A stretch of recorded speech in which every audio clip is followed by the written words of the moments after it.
So we're going to talk real quick about music licensing for YouTube, because a lot of people want to use music as background and stuff. It can be really helpful when you have a little bit of noise on your microphone, or when you're just trying to hide, weird cuts, weird audio cuts, things like that. Now, the rule is basically, unless you own it, don't upload it. That's probably if you want to be as safe as possible. The second step is to purchase a license to distribute. What you're actually looking for is a synchronization license, which is a term, unfortunately, a lot of royalty-free companies don't use.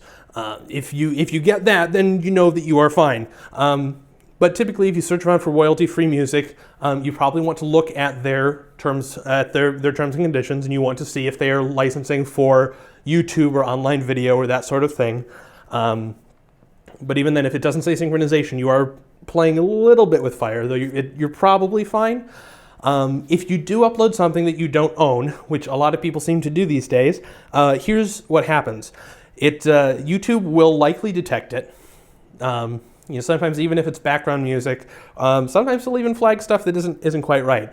At that point, the content owner has really three options. They can either do nothing and just let you skate on free. They can decide to monetize the video themselves, in which case they get the ad revenue from that individual video, or they can decide to issue you a copyright strike and disable your video. Now the problem is that if you get 3 copyright strikes, your account is shut down. And if you get a copyright strikes while your account is set up with AdSense, which is what you use to serve ads, your AdSense can be shut down permanently.